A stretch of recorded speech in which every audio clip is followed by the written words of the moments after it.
decide to sign up with Viva? Okay naman po. Actually, kasi matagal ko na rin pong napag-isipan to. It's not something I just decided all of a sudden. It really took me such a long time to decide, and I figured that with this new chapter in my life, I really just wanted a fresh start also, and I wanted a new beginning.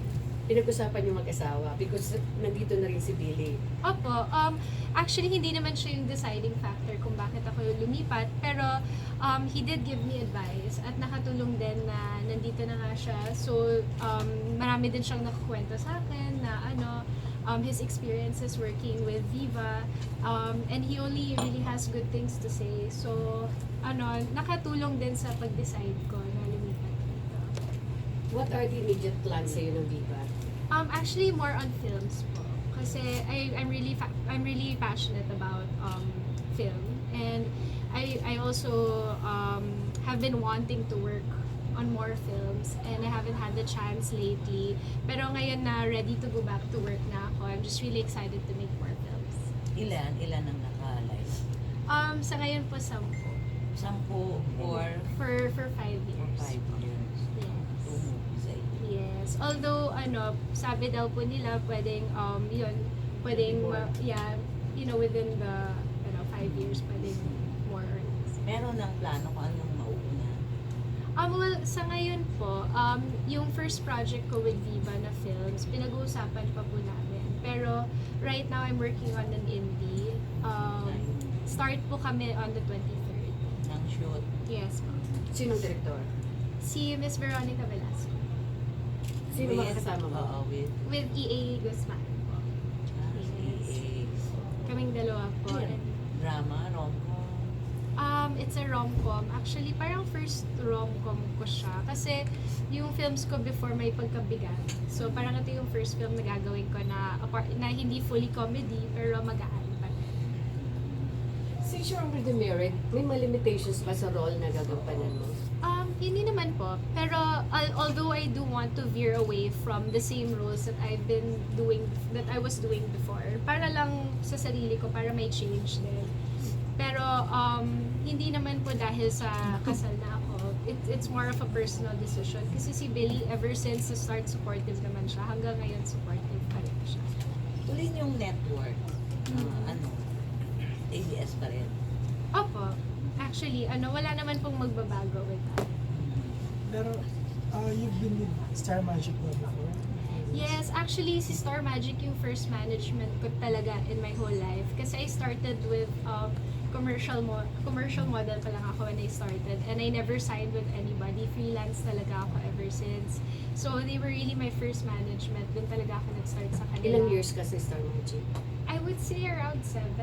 Binibilang ko yung mga ball ko eh. Kasi yung first ball ko, hindi pa ako nakapirma sa kanila. So, kung ilan yung mga Star Magic ball ko siguro. Anong mga nabago sa'yo since you got married? Ang dami po.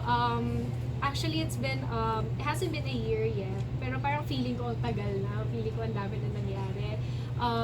Siguro, I've been shying away from work, but behind the scenes, behind everything, ang dami nangyayari sa personal life ko, sa personal life namin ni Billy. Just simply moving in together in a new home, and parang understanding the new responsibilities we have, and the responsibilities we have over each other also. Yung parang responsible na kami para sa isa't isa, na alagaan ng isa't isa. Kailan ang plano ng baby? Medyo matagal-tagal naman po. Siguro mga 2 to 3 years pa. It really depends on our where we are in our career and personally also. Kasi we really have to be ready. Ayaw namin gawin ng basta-basta, kailangan ready talaga. What if aksidente? Ay kung mangyari po at binigay ng Panginoon, tatanggapin po namin ang buo ko, because God's plan is always better than our plan. Pero yung usapan niyo is 2 to 3 years pa. Yeah, sana if choice namin, 'di ba? Kung kami masusunod, sana mga 2 to 3 years pa. Para ma-enjoy din naman yung marriage. Coleen, namimiss mo bang maging host? Tsaka i-explore din ba ulit yun na magkaroon ka na ulit ng programang host ka? Actually, minsan namimiss ko talaga, and maybe siguro in the back of my mind, I do wonder na what if, I could get a hosting job again soon. I'm definitely open for that. Kaya lang ngayon, number one passion ko talaga is films, and I really want to give way to that. I want to be able to do more films. Pero if the job comes, if there's an opportunity, then why not? Then magka 10 years ang Showtime, namimiss mo ba Oo sila? nga. Yun, anong thoughts mo doon? Well, we do see them sometimes kasi nga connected din naman kami in our personal lives. So nagkikita-kita pa rin kami. Kakagaling ko lang actually sa baby shower ni Eruption, yung baby ni Eruption. So magkaka-baby na sila. Nakita ko din si Kuya Teddy doon. So sometimes nagkikita naman kami. And I'm always thankful na may nakuha akong mga friends din doon na lasting friendships. Like Kuya Kim, who's now our ninong as well. So, masaya naman kapag naalala ko. Okay. Since nasa Viva ka na rin, management and film, may chance bang magkasama kayo ni Ann? Magkatrabaho kayo ni Ann? Hopefully. Actually, parang nakatrabaho ko lang siya acting before sa Showtime din. So, parang hindi ko pa siya nakaka-work outside of Showtime. And that would be a really good experience kung sakaling mangyari na yun. Okay. Kayo ni Billy, magkakatrabaho ba? Na-try kasi namin sa MMK, sobrang awkward talaga. Parang nahirapan kami sa isa't isa. Pero, ang weird Parang yung, kung titignan namin ang isa't isa, na as Billy and Coleen, madali siguro. Pero as different characters, parang pareho kaming naninibago. Pero, I mean, if the opportunity is there, why not, diba? Depende din talaga sa story. So yung mag-focus ka sa film, so if ever man na may teleserye na offer sa'yo? No naman, I'm not closing my doors on teleseries. It's just na kailangan talaga, like, para sa akin, it's something that I really believe in and something I would be really passionate about, yung character at yung story. So yung nagpaalam ka sa ABS, okay? Sa Star Magic. Sa Star Magic. Okay naman po. Actually, I was surprised na, walang bad feelings talaga and nobody got hurt or got offended. Kasi yun talagang kinakatakot ko kasi I'm not confrontational. Takot talaga ako. So, when I walked in the office, ang bigat ko. Pero paglabas ko, ang gaan ng feeling. Because I didn't expect them to be so understanding. Kasi naiintindihan din naman nila, especially now that I'm married, na I really have to decide for myself, especially when it comes to work. Sino kausap mo din? Si Miss Mariol po. Yeah, actually ever since naman, parang the start of my career, lalo na whenever may mga problema, talagang si Miss Mariol yung pinupuntahan ko and she always helps me through everything. Anong ginawa niyo nung Valentine? Nung Valentine's, first time namin mag-double date for Valentine's. Kasi parang we figured na since we're married and we're together every day, parang pag Valentine's Day, iba naman. Kasi palagi naman na kami nagde-date. Sino ka double date? Si Chelsea Singson. Ano po siya? Siya po yung anak ni Chavez Singson. Kasi may baby na din sila. So, ganun din. Parang sila din magkasama every day. So, para maiba, nag-date kami na may kasamang iba. And okay naman, fun naman. Then lumabas lang kami after ng sandali. Anong gift ni Billy sa'yo ng Valentine's? Hindi kasi kami masyadong mag-gift. Kasi everyday, nagbibigayan talaga kami ng gifts. Roses. May roses pa yan. Hindi talaga nawawala yung flowers sa Valentine's Day. Ano pa yung mga na-discover mong mga Billy na hindi mo dati nakita nung kahit negative So, magic naman sasabihin. Ano ba? Minsan naiinis ako sa kanya kasi yung alarm niya sa umaga. Alam mo, snooze kasi siya ng snooze. So minsan yung kung kunwari kailangan ko magising ng morning, na-affect na ako kasi sa kakasnooze niya, by the time na kailangan ko gumising, ang sakit na ng ulo ko sa kakasnooze ng alarm. So sinasabi mo yun So sa mga kanya? mga small things like that, or yung mga, grabe sobrang passionate niya pala sa vape. Kasi kahit sa ang sulok ng bahay, may vape or may juice na nakaano. So may mga maliliit na bagay na gano'n na we work on talaga everyday. Pinag-aawayan mo yan? Hindi naman, parang siguro kung nag-ipon-ipon na yung mga maraming maliliit na bagay. Pero hindi, we learned also not to let it get to the point na pinapaipon namin. kapag may problema, we have to tell each other talaga right away para maayos. Dito sa Viva, sinong mga gusto mong makatrabaho? Ah, Dami rin dami. madami eh. Sobrang dami. Actually, a lot of the people na nakatrabaho ko na memorable, hindi ko akalain na makakatrabaho ko before. Like, kapag tinanong ako sino yung gusto mong makatrabaho, hindi ko nababanggit yung name nila. Pero nung nakatrabaho ko sila, parang, ay, ang sarap pala katrabaho dito mga. Like, for example, sina Derek, sina Jake. Pero, so, I guess it's more on, I'm just open to working with anybody and I'm excited kung sino i-prepare sa akin kasi hindi ko talaga alam eh. Kapag tinanong na ako, parang I'm so happy with the people I've gotten to work with so far na I'm just waiting na lang kung sino kaya yung sunod na makakatrabaho ko. You married young. Karamihan ng mga career women nowadays, they marry late. Yes. Actually, baliktad. Bakit ka nag-asawa ng maaga?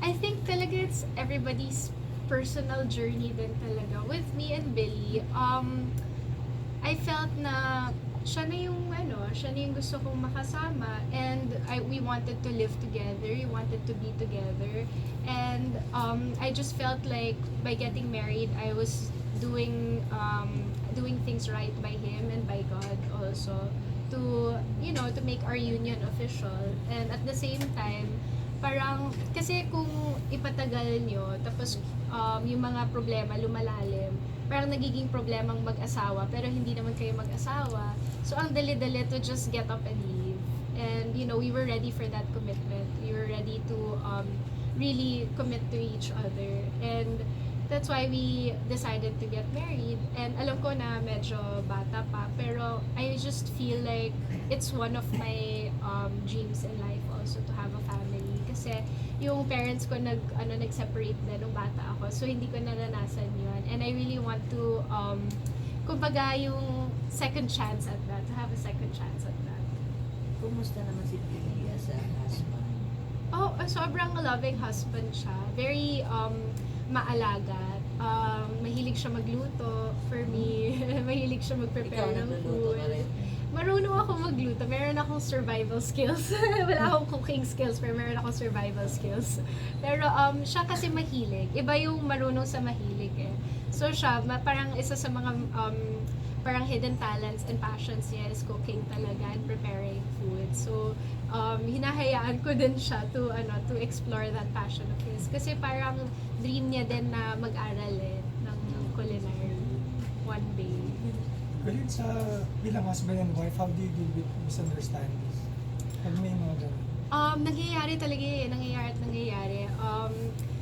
You really have to communicate. Kailangan open yung communication niyo with each other and kailangan transparent kayo sa isa't isa. Even the smallest things that bother you, you can't bottle it up. You really have to talk to each other and to let it out. Kasi kapag kinikimkim mo nga, yun nga nag-iipon yun hanggang sa sasabog ka na lang.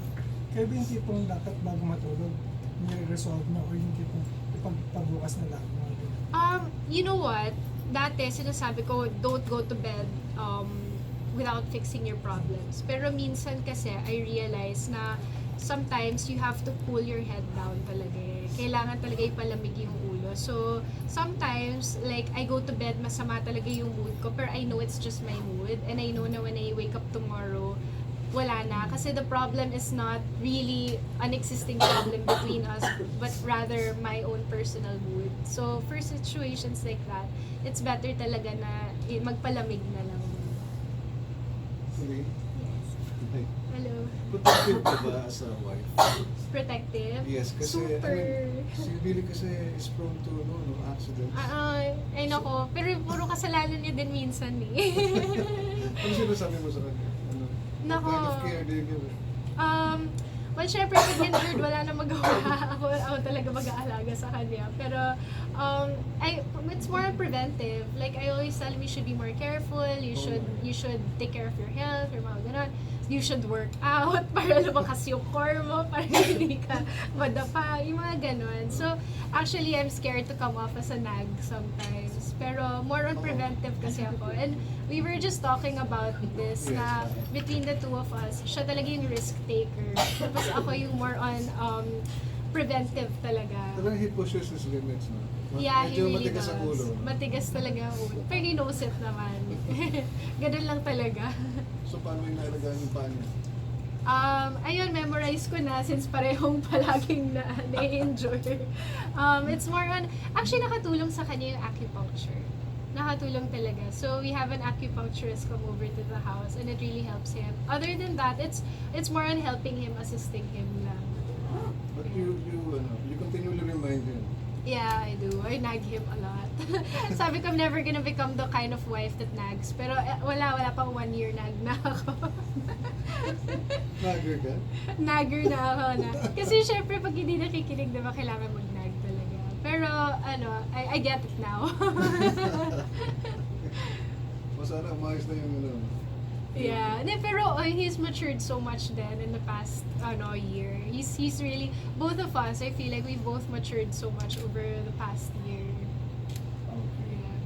Pero Coleen, ngayong married ka na, open ka pa ba sa mga kissing scenes, love scenes?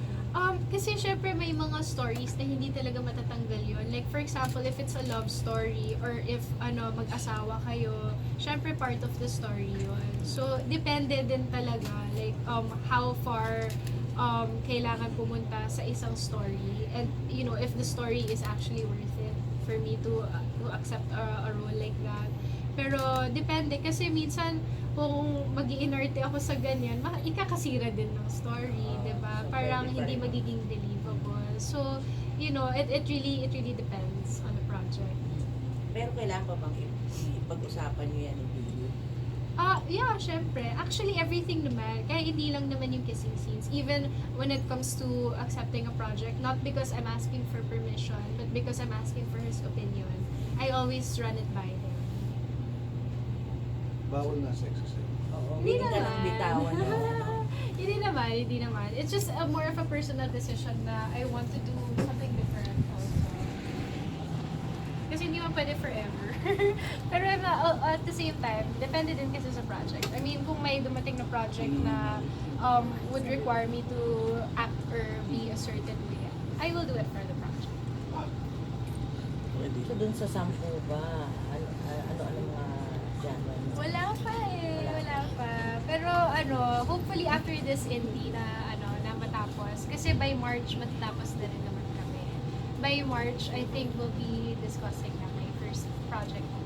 Ano pa yung mga dream mong magawa dito sa Kasi ang dami nilang iba-iba, marami silang gusto ko siguro one day suspense or a love story maybe na maganda yung kasi maybe a love story or something different, something a bit edgy. It really depends on the story.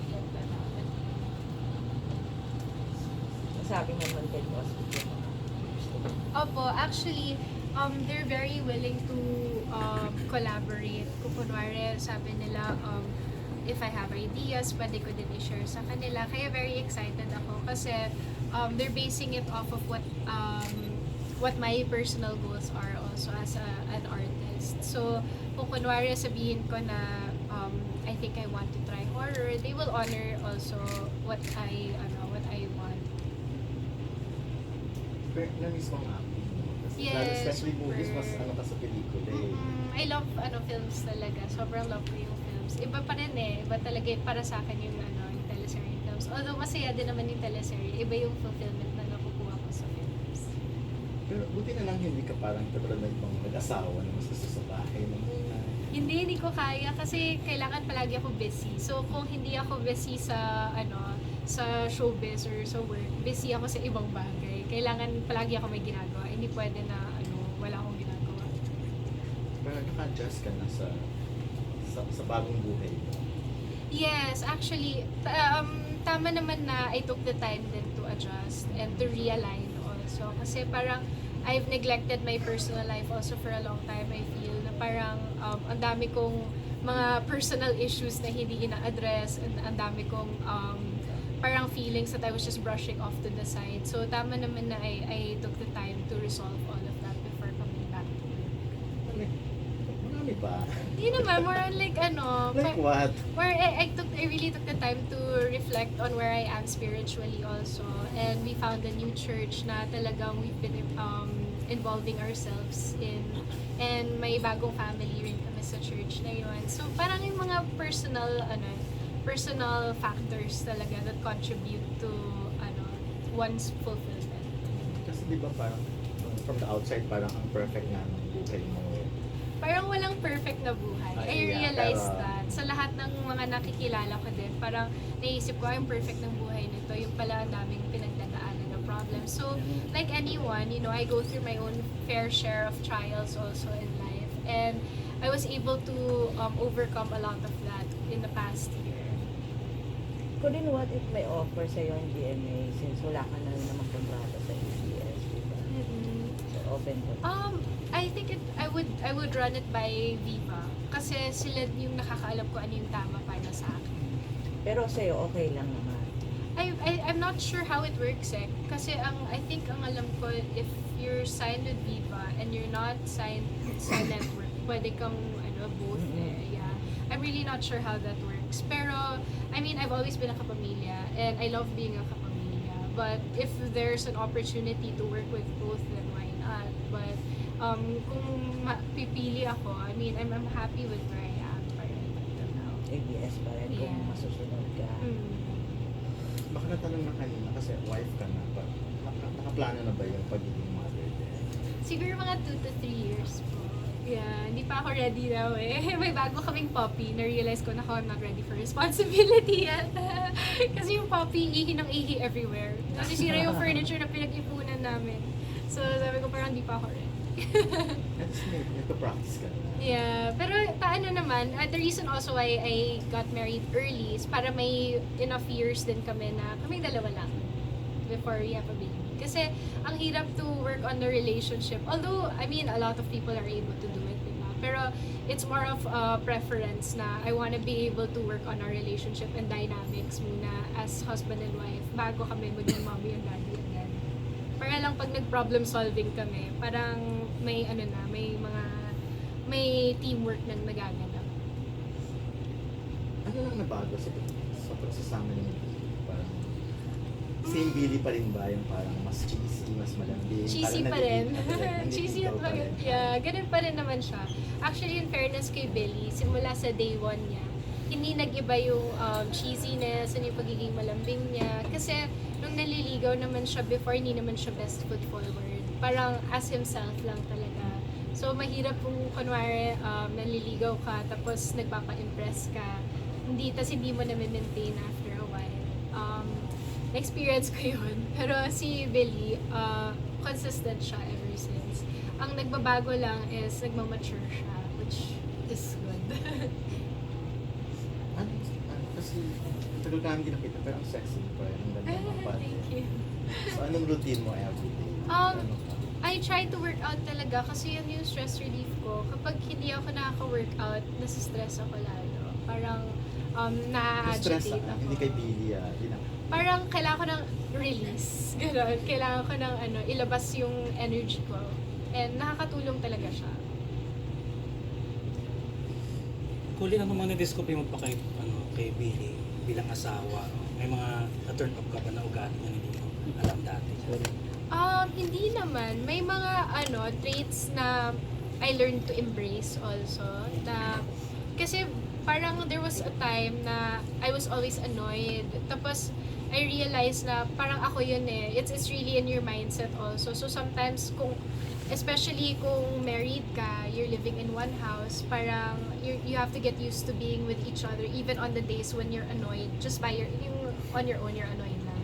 So, minsan, kapag agitated ako na dadamay si Billy, nabubuhos ko sa kanya. So, what I learned is you have to stop counting yung flaws ng spouse mo. Kasi I made my mistakes and did that before. Parang, ay nako, ganito siya, ganyan siya. Pero, every day, you have to count the positive traits of your partner and the reasons why you love them. Para, matabunan yung mga negatives every day. Nagkaroon na ba kayo ng major disagreement about something? Wala pang major. Actually, more on the very, very small things lang talaga. Kasi kami ni Belly parang magkasundo talaga kami. We have the same taste, we have the same goals. So, never kami nagka-disagree on like a major scale. Anong plano niyo sa 1-year anniversary? Wala pa. Baka feeling ko mag-beach kami. Kasi ang tagal na rin since the last time na nag-vacation kami sa beach. Actually, pupunta siya ng Canada sa March. Sasama dapat ako, kaso nalaman ko negative 25 degrees. Kaya sabi ko, wag na lang. Dito na lang ako. Anong gawin niya doon? May show po siya. Actually, guest po siya ni Anne sa concerts niya in Canada. So ngayong summer ba, makikita uli namin yung parang every summer, di ba, meron kang paandar sa Yes, social media? actually yung bikini line namin, this week na siya ilalabas. This week na siya i-release. So by this week makaka-order na ang mga tao ng bikinis namin. So may marami kang bagong ipopost na. Sa sexy photos. Tignan natin kung kaya, kung maka-workout ako. Pero I think hindi naman nawawala. When you're in the beach, talagang mapapapost ka talaga kasi walang ibang pwedeng gawin doon apart from lay in the sand and swim in the sea. Kasi di ba, ang IG post mo parang pictorial talaga. Yeah. Ang tagal nang wala. Parang isang malaking event Perfectionist lagi. kasi ako palagi pag nagtitake ng pictures. So itong summer, expect namin. Yeah, hopefully. Sige. So, Coleen, okay lang kay Billy whenever you post those bikini photos? Yeah, siya nagtitake eh. Siya nagtitake, siya nagdidirect. Proud na proud nga si Billy. Kaya okay naman, yeah. Kasi he understands na naman where I'm at as a woman. I mean, I embrace my flaws, my body, I embrace everything about me, and just as I feel that everybody else should. And siya naman, as a man, he doesn't stop me from doing that. Kasi there are disrespectful minsan, di ba, na mga Yeah. comments. Yeah. Depende, nasa tao naman yun eh. Parang kahit naman anong suot ko, may disrespectful comments pa rin naman. So, hindi talaga mawawala yun. And I don't believe that we should adjust based on the feedback or the reactions or the comments of other people. I'm sure naman mas marami nag-enjoy. Ako nag-enjoy. Yun yung importante. At si Billy nag-enjoy din. Pero si Billy hindi. Hindi siya yung gano'n, magpipictorial na. Hindi mo siya pa. One day. Abangan nyo. One day. Pag bumalik na siya sa gym. Ay, hindi ba siya na-influence agad? Hindi kasi siya talaga ma-gym. Kasi tinatry ko everyday. May gym na nga kami sa bahay, ayaw pa rin niya. Pero, I mean, nasa sa kanya naman talaga. As long as he's healthy. And ngayon, actually, we've only started dating, 200 plus pounds siya. Almost, yeah, over 250. Ngayon, he lost siguro almost 100 pounds na. So, mga 150 to or Sa 100. bagay. Ginagawa niya. Hindi, before kayo ikasal, Before mapayat kasi na siya. umiinom, nag-stop na siya from drinking alcohol. So he doesn't drink anymore. Tapos, healthy eating. Hindi na siya nag-workout. Hindi na nag-workout. Hindi siya nag-workout. Daya nga eh. Hindi siya nag-workout. Effective sa kanya yung Oo. lang. Yeah. Kailangan talaga bantayin yung kinakain. Ikaw ba yung klase ng wife na maasikaso? May nagluluto, Siya nag-ayos ng kasi mga yung damit niya. ayaw niya na gawin ko lahat. So gusto niya siya yung magluluto. Para I do a lot of cleaning in the house and arranging. Kasi ganun talaga ako eh. Ayoko na may clutter, ayoko na may dumi. So talaga ako ina-arrange ko. Perfectionist ako in that way. Siya naman, mahilig siya magluto. Marunong ako magluto pero hindi ako mahilig. So binibigay ko sa kanya. Kasi he really enjoys doing it. Parang kayo naglalaro minsan sa house ko. Sa Instagram mo, parang laging masaya. Mas ang daming animals. Oo. Para akong si Snow White. Kahit saan ako maglakad sa house, may sumusunod na animals. Kung yung pagdating sa financial, kasi may mga artista na pera mo, pera niya, pera mo, parang ganun. Sa inyo dalawa ni Billy. Actually, parang parang same. Kasi sometimes meron ako, sometimes meron siya, sometimes wala ako, sometimes wala siya, or sometimes late kasi dumadating. Kasi di ba syempre, minsan late dumadating din yung mga salary. So, what we do is, kung may kailangan siyang bayaran, tas wala siyang pambayad at that time, he gets it from me, tas ako, ganun din. And parang shared lang, actually. Parang we don't keep record, and we don't really have to, parang we just ask out of being polite. Pero it's understood na we're there for each other and what's mine is yours. Hindi naman kayo nagkaroon ng prenuptial eh. Hindi naman. At saka palagi kami nagkakahiyaan when it comes to money. Parang palagi kami nahihiya if ever one has to ask the other. Pero, we're both like that. We both give and we both, kumbaga, give and take lang naman yan. Since nandito rin naman si Billy sa Viva, may possibility ba na magsama kayo? Movie na sexy naman. Parang di ko ma-imagine. Si pero, I mean, open naman, of course. I mean, super open naman ako with working with Billy. Masaya naman eh. Kaya nga lang minsan awkward lang. Pero okay naman.